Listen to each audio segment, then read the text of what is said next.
स्वागत है आप सभी का न्यूज इंडिया पर और आपके साथ मैं हूं आंचल कादियान। शुरुआत करते हैं देवभूमि उत्तराखंड की खबरों के साथ। लोकसभा चुनाव में बम्पर वोट हासिल करने की रणनीति पर बीजेपी संगठन की बैठक हुई है।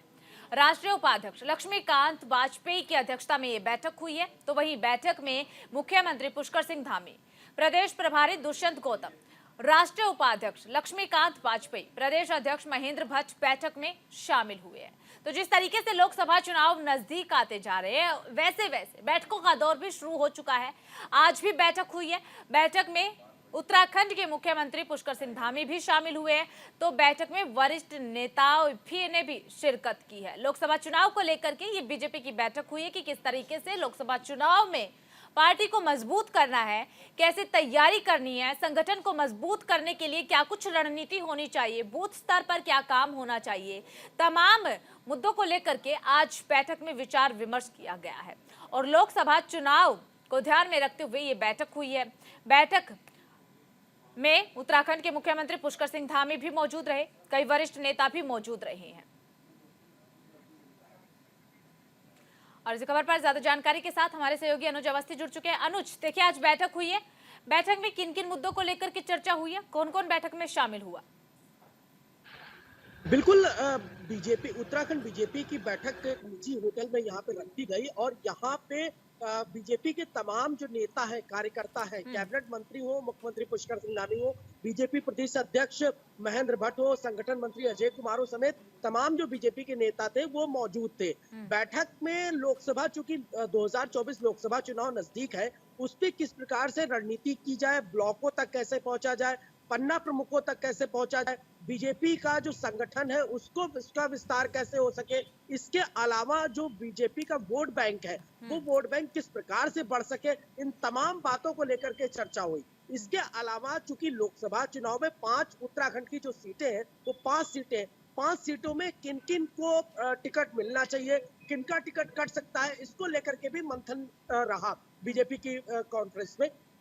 अगर बात करें, चूंकि 5 लोकसभा सीटें, हरिद्वार, टिहरी, पौड़ी, उधम सिंह नगर और आपका नैनीताल और अल्मोड़ा, 5 लोकसभा सीटें, उन 5 सीटों पे किस किस को टिकट देना है। चूंकि इस बार एक सीट पे महिला को भी टिकट देना है, उसकी दावेदारी कौन कर रहा है, उस पर भी मंथन किया गया।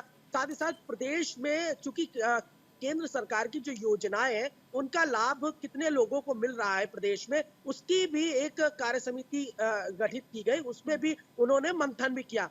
इसके अलावा बीजेपी का कौन सा कार्यकर्ता कितने बूथों पे जा रहा है, साथ ही साथ पन्ना प्रमुखों का क्या रोल रहा है, ब्लॉक प्रमुखों का क्या रोल रहा है, इसके अलावा जो डेवलपमेंट की स्कीमें हैं वो जनता तक कैसे पहुंच सके, इन सारी तमाम बातों को लेकर के बीजेपी की बैठक में एजेंडा शामिल रहा। ठीक है अनुज, देखिए बीजेपी की बैठक में कई एजेंडे शामिल रहे। पन्ना प्रमुख का रहा, ब्लॉक प्रमुख का रहा, इस तरीके से बूथ स्तर को किस तरीके से मजबूत करना है ये भी रहा। साथ ही आपने जिक्र किया उम्मीदवारों को लेकर भी मंथन हुआ। अगर आपके सूत्रों के हवाले से कोई जानकारी मिल पाई हो, महिला उम्मीदवारों का आपने जिक्र किया कि एक महिला उम्मीदवार को भी टिकट मिलना है, क्या कोई नाम निकल करके सामने आ पाया? बिल्कुल, चूंकि अल्मोड़ा सीट है और वहां से इस समय मौजूदा सांसद है अजय टम्टा है। चूंकि अजय टम्टा लगातार सांसद भी रहे हैं, लेकिन इस बार बीजेपी ने ये मन बनाया है कि अल्मोड़ा सीट से किसी महिला को टिकट दिया जाएगा, जिसमें अगर सूत्रों के हवाले से अगर नाम की अगर बात करें तो रेखा आर्या और गीता ठाकुर का नाम लगातार चल रहा है। चूंकि 2 महिला कैंडिडेट हैं, उनमें से किसको टिकट मिलता है ये तो अब पार्टी डिसाइड करेगी, लेकिन फिलहाल उस सीट पे महिला का नाम जरूर चल रहा है। हरिद्वार सीट की अगर बात करें तो इस समय तत्कालीन जो सांसद है वो रमेश पोखरियाल निशंक है, उनको टिकट देने की कवायद लगातार जारी है। पौड़ी से टिकट कट सकता है, चूंकि अभी तक की तीरथ सिंह रावत सांसद है, हो सकता है कि पार्टी जो आला कमान है उनका टिकट काट करके किसी युवा को टिकट दे सकती है। टिहरी से महारानी राजलक्ष्मी शाह सांसद है, हो सकता है कि उनका टिकट काट करके पार्टी किसी नए युवा चेहरे को टिकट दे सकती है। ठीक तो है, ये जो तमाम ठीक है अनुज, बहुत बहुत शुक्रिया आपका तमाम जानकारी साझा करने के लिए। खबरों में आगे बढ़ते हैं। पीडब्ल्यूडी विभाग ने सड़कों को गड्ढा मुक्त करने के लिए ऐप जारी किया था। ऐप के जरिए लगातार शिकायतें भी मिल रही है, लेकिन विभाग निस्तारित नहीं कर पा रही है। इसको लेकर के पीडब्ल्यूडी मंत्री सतपाल महाराज ने कहा कि इस ऐप पर ज्यादातर शिकायतें ग्रामीण सड़कों की आ रही है, जबकि इसके अंदर ग्रामीण सड़कें नहीं थी। आगे उन्होंने ये भी कहा है कि विभाग के पास धन की कमी है, इसीलिए राष्ट्रीय राजमार्गों और राज्य मार्गों को गड्ढा मुक्त बनाने के लिए ये ऐप बनाया गया था। सरकार ग्रामीण सड़कों के लिए जल्द बजट का प्रावधान करे, सड़कों को गड्ढा मुक्त किया जाएगा। जैसे ही बजट का प्रावधान होगा वैसे ही सड़कों को गड्ढा मुक्त कर दिया जाएगा। उसका निस्तारण हो रहा है। शिकायतें उसमें क्या है कि गांव की सड़कें के बारे में लोग जो हमें भेज रहे हैं, गांव की सड़कें इसमें इंक्लूड नहीं की गई है। बजट का कंस्ट्रेन है और लिमिटेड बजट होने के नाते इसमें हमने स्टेट हाईवेज रखी थी, उनका हम रिपेयरिंग कर रहे हैं। जैसे जैसे फंड्स आएंगे हम गांव की सड़कें भी इसमें लेंगे। उत्तराखंड में अंकिता भंडारी मामले में एक बार फिर से सियासत गरमाने लगी है। अंकिता भंडारी के परिजनों ने सोशल मीडिया पर एक बड़ा खुलासा करते हुए बीजेपी के बड़े नेता का नाम लिया है। बता दें कि अंकिता भंडारी की मां ने सोशल मीडिया पर एक वीडियो अपलोड किया है, जिसमें वो बीजेपी के संगठन मंत्री अजय कुमार पर गंभीर आरोप लगा रही हैं। जिसके बाद कांग्रेस प्रदेश अध्यक्ष करण माहारा ने प्रेस कॉन्फ्रेंस करते हुए कहा कि राज्य सरकार और बीजेपी अब नैतिकता दिखाए। साथ ही बीजेपी के प्रदेश अध्यक्ष महेंद्र भट्ट को खुली चुनौती भी दी गई है। अंकिता हत्याकांड पर बहस करे, वहीं गरिमा दोसानी ने एनसीआरबी की रिपोर्ट का हवाला देते हुए ये कहा कि राज्य में महिलाएं सुरक्षित नहीं है। केस में एक नया चीज सामने आई है। अंकिता के पिताजी का एक पत्र ये कल प्रेषित हुआ है, जिसमें उन्होंने बीजेपी के एक बड़े नेता, आरएसएस के बड़े नेता अजय कुमार पर आरोप लगाया है। हम सरकार से कहना चाहते हैं कि हमारे नैतिक बल की बात ना करें, पहले नैतिक बल अपने अंदर लाएं और इस प्रकरण की, इस मामले की जांच हाईकोर्ट के सिटिंग जज की देखरेख में कराने का काम करें, क्योंकि हमें किसी एजेंसी पर भरोसा नहीं। क्योंकि कोर्ट ने सीबीआई से जांच की बात की थी, तो आपका एक विभाग जो है उसके उस जांच के विरोध में सुप्रीम कोर्ट जाने की तैयारी कर रहा है। नैनीताल में एक महिला ने अज्ञात कारणों के चलते जहर खा लिया। आनन फानन में परिजन महिला को इलाज के लिए अस्पताल लेकर पहुंचे, जहां इलाज के दौरान महिला ने दम तोड़ दिया। मिली जानकारी के मुताबिक नैनीताल के समीप 4 खेत निवासी अश्वनी ने अज्ञात कारणों के चलते जहर पी लिया। तबियत बिगड़ती देख परिजन महिला को तत्काल जिला अस्पताल लेकर पहुंचे, जहां पर डॉक्टर महिला को उपचार दे रहे थे। इसी दौरान महिला ने दम तोड़ दिया। सूचना पर पहुंची पुलिस ने महिला के शव को कब्जे में लिया और पोस्टमार्टम के लिए भेज दिया है। डॉक्टर नेहिल रतन ने ये बताया है कि महिला के शरीर में काफी मात्रा में जहर फैल चुका था। शरीर से जहर निकालने के दौरान उसकी जान चली गई। खबरों में आगे बढ़ते हैं। बात उत्तराखंड के लक्सर की कर लेते हैं। लक्सर में वरिष्ठ नेता संजीव नीटू के आवास पर बैठक आयोजित की गई, जिसमें आगामी लोकसभा चुनाव को लेकर के चर्चा हुई है। बैठक में कांग्रेस ने आगामी लोकसभा चुनाव के मद्देनजर देहात इलाकों में बूथ कमेटियां बनाकर संगठन को मजबूत करने पर जोर दिया है। जिला अध्यक्ष राजीव चौधरी ने ये कहा है कि जनपद के सभी ब्लॉक में बूथ कमेटियां गठित की जाएगी। आगे उनकी तरफ से ये भी जानकारी दी गई है और कहा गया है कि इस बार चुनाव कोई भी ब्लॉक या फिर जिला संगठन के रायशुमारी के बिना प्रत्याशी घोषित नहीं किए जाएंगे। रायशुमारी के बिना कोई भी उम्मीदवार का नाम घोषित नहीं किया जाएगा। इस मौके पर कई लोगों को जिला और ब्लॉक कार्यकारिणी में पदाधिकारी भी बनाए गए। पूर्व पीसीसी सदस्य डॉक्टर उमादत्त शर्मा ने ये कहा कि केंद्र और राज्य की बीजेपी सरकारों की नीतियों से प्रदेश की जनता तंग आ चुकी है। इसीलिए कांग्रेस को गांव-गांव जाकर के बीजेपी सरकार की नाकामियों की पोल खोलनी चाहिए। जो है नगर में और क्षेत्र में जहाँ भी चुनाव होने हैं, बूथ कमेटी को मजबूत करने का संकल्प लिया गया है और बहुत से हमारे नव जो है बहुत से जो लोगों को जो है पदों का भी विस्तार किया गया है और हमारा पार्टी को मजबूत करने का अभियान आज से शुरू। आज की जो विशेष मीटिंग है, ये माननीय करण महाराज जो हमारे प्रदेश के कांग्रेस के अध्यक्ष हैं, वो अपने सिद्धांत के बड़े कठोर सख्त व्यक्ति हैं।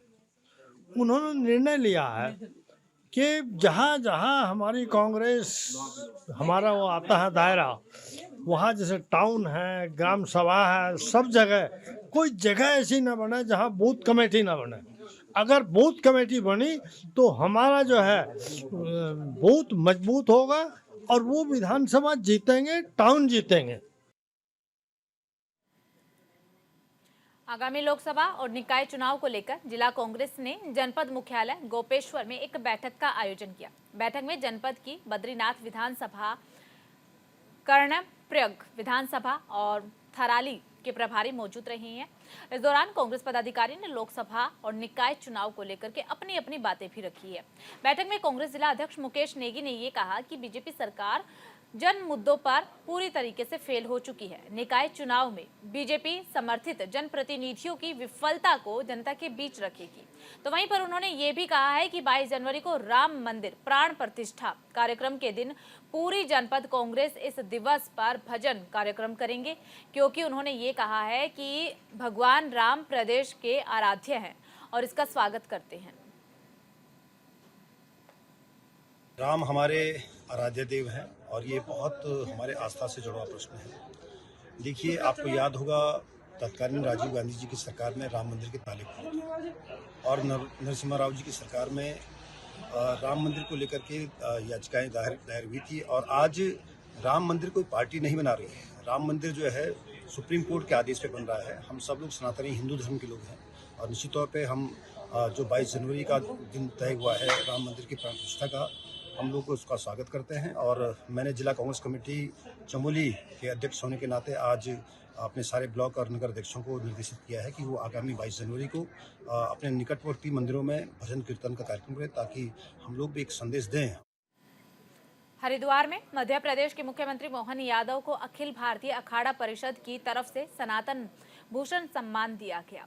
संतों को उम्मीद है कि मोहन यादव सनातन परंपरा को आगे बढ़ाने का कार्य करेंगे, क्योंकि देश में इस वक्त सनातन परंपरा के खिलाफ कोई राजनीतिक पार्टियों के नेता गलत बयानबाजी कर रहे हैं। अखिल भारतीय अखाड़ा परिषद ने सिख धर्म की तर्ज पर एक बायोलॉजी बनने की मांग भी की है, जिससे सनातन धर्म का विरोध करने वालों को तनखिया घोषित किया जाए, जिसका वो विरोध करे उसे एक दिन वहां सेवा के लिए लगाए, जिससे कि उसका पश्चाताप हो सके। तो वहीं पर अखिल भारतीय अखाड़ा परिषद के अध्यक्ष श्री महंत रविंद्रपुरी महाराज का ये कहना है कि उत्तर प्रदेश में एक पार्टी यदुवंशियों की है, मगर उनकी तरफ से मथुरा के लिए कोई कार्य नहीं किया गया है। हमें मोहन यादव से उम्मीद है कि वे मथुरा और काशी के लिए कुछ कार्य करेंगे। इस समय पूरे भारत में एक माहौल ऐसा बनाया गया है कि राम का विरोध करना है, कृष्ण का विरोध करना है, सनातन का विरोध करना है, रामचरितमानस का विरोध करना है। जिसको भी मन में आता है वो गाली देना शुरू कर देता है। ये कब तक चलेगा? हम लोग कब तक बर्दाश्त करेंगे? इसीलिए हम ये चाहते हैं एक ऐसा बाइलाज बनाया जाए जो राम विरोधी है, जो मथुरा का विरोधी है, जो अयोध्या का विरोधी है, जो काशी का विरोधी है। और विरोधी कोई दूसरा संप्रदाय नहीं है, हमारे अपने लोग हैं, हमारे हिंदू लोग हैं।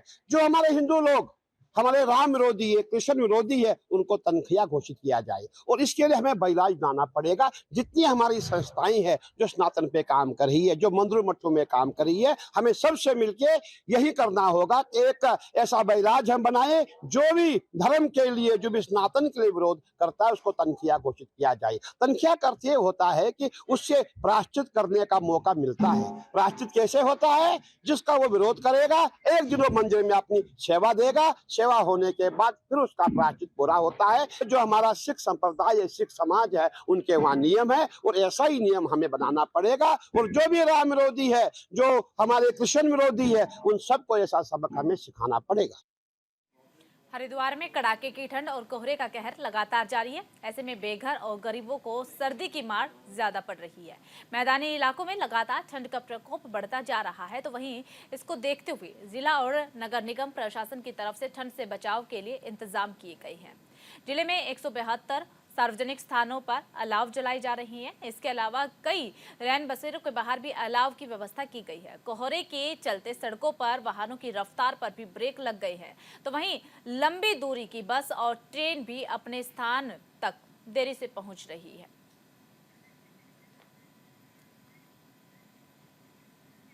लक्सर और आसपास के इलाकों में इन दिनों कोहरे और कड़ाके की ठंड का कहर देखने को मिल रहा है। पिछले 5 दिनों से क्षेत्र में कोहरे और ठंड का प्रकोप ज्यादा देखने को मिला है। भीषण ठंड और कोहरे के चलते लोगों को खासा दिक्कतों का सामना करना पड़ रहा है। तो वहीं पर कोहरे का जो असर है वो रेल और सड़क यातायात पर भी देखने को मिल रहा है, जिससे कि यात्रियों को काफी दिक्कतों का सामना करना पड़ रहा है। कोहरे की वजह से विजिबिलिटी बहुत ही कम होने के कारण वाहनों को दिन में भी लाइट जलानी पड़ रही है। ठंड का कहर लगातार बढ़ रहा है, जिसके चलते लोग घरों में ही बंद होने को मजबूर हो गए। तो उधर ठंड की वजह से फसलें भी प्रभावित हो रही है। लोग ठंड से बचने के लिए अलाव का सहारा ले रहे हैं।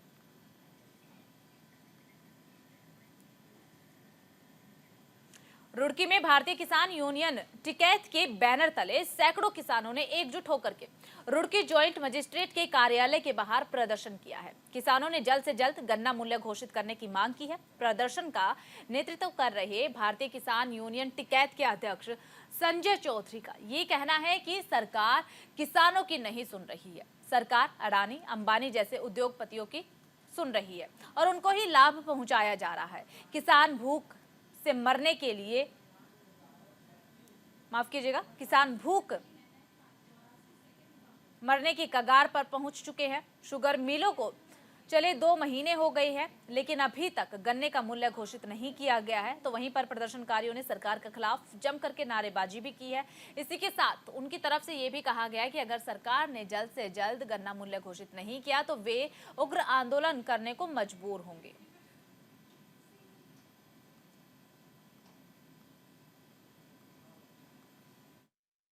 बस सरकार के खिलाफ धरना, प्रशासन के सरकार के खिलाफ धरना।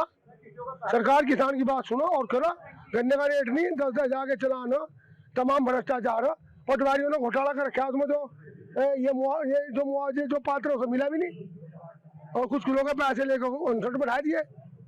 3 महीने तक कुछ कागज दे रखे उनके, एक के भी नहीं जो ना जांच में कोई गया। तो ये मनमर्जिया काम हो रहा है, सब कुछ नहीं है। और तो लक्सर में गन्ना मूल्य घोषित करने की मांग को लेकर के भारतीय किसान संघ का धरना 18वें दिन भी जारी है। गन्ना विकास समिति परिसर में धरना दे रहे भारतीय किसान संघ के पदाधिकारियों ने कहा है कि शासन प्रशासन जिस तरीके से किसानों की अनदेखी कर रहा है, उससे जाहिर हो रहा है कि सरकार की सोच किसान विरोधी है।